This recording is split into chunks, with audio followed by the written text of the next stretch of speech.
on, everybody? It's JetsCentral coming back with some breaking New York Jets news that came out like 2 to 3 minutes ago. So the New York Jets went out and re-signed wide receiver Quincy Enunwa to a 4-year contract extension worth $36 million.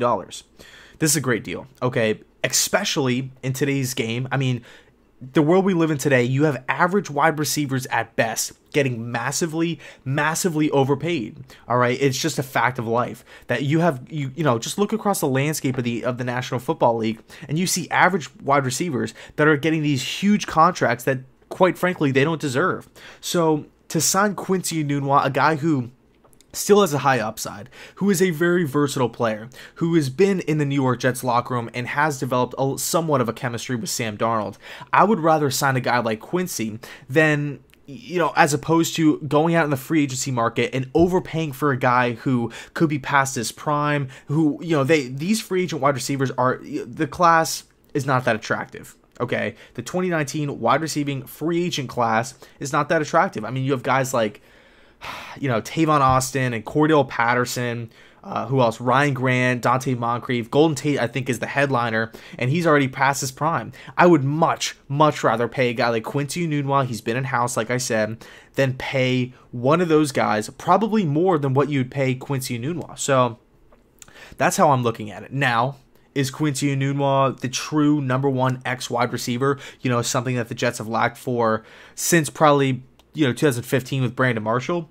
No, he's not that type of player. But what Quincy is he's a versatile chess piece that you can insert all across this offense, right? If you want him, you know, catching passes up the seam, you could set him on crossing routes. You could play him in the slot. You could play him as tight end. You can, you know, even utilize him as a blocking tight end to kind of chip at the edge of the offensive line. Quincy is a really versatile player. I think a new offensive-minded head coach, right? A guy that understands offense, a guy that knows how to play to his players' strengths, not the weaknesses, can get Quincy Enunwa the football more and often, hopefully this upcoming season. So, yeah, actually, before I leave it there, I just want to bring up some of the weaknesses of Quincy's game because you know, it's just fair. #1 is the injury history, right? We just locked him up to a 4-year deal. Can Quincy stay healthy? Because in the past, he's shown that he's, I hate to say it, but he's an injury-prone player. I feel like he's always having some like nagging injury. He's always getting hurt one way or another. Can Quincy Enunwa stay healthy for a full 16-game season? Because when Quincy plays, the guy's a beast, right? When especially, you know, you saw it early in you know, 2015, late 2015, early 2016, where Quincy Enunwa was getting the football and he was, you know, a massive playmaker for the Jets when he was 100% healthy. You know, Chan Gailey did a really nice job utilizing him down the middle of the field, right, going down the seam. And then of course, like kind of having him on delayed routes, right, where he almost lines up as a tight end, blocks for a second, chips an edge guy, chips a linebacker, and then rolls out and just, you know, at that point in time it was Ryan Fitzpatrick would just dump it off to him in the flat, and he could just, you know, he has wheels too. So he is that versatile hybrid player where you could kind of play him at wide receiver, tight end. He's kind of like too big for a wide receiver, but too small for a tight end. So, you know, players like that don't come around that often.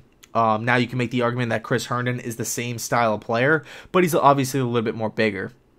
But at the end of the day, the Jets locked up a good wide receiver, Quincy Enunwa, for the next 4 years on a cheap contract. And bottom line is that Quincy has a high ceiling. You know, he hasn't hit his potential yet. He's not like some old 32-year-old veteran that's coming in that has no chemistry at all with Sam Darnold. So I like the move. How can you not like the move? So I'll leave it there. Let me know your thoughts down below in the comments section regarding the matter. And as always, thanks so much for watching, and go Jets.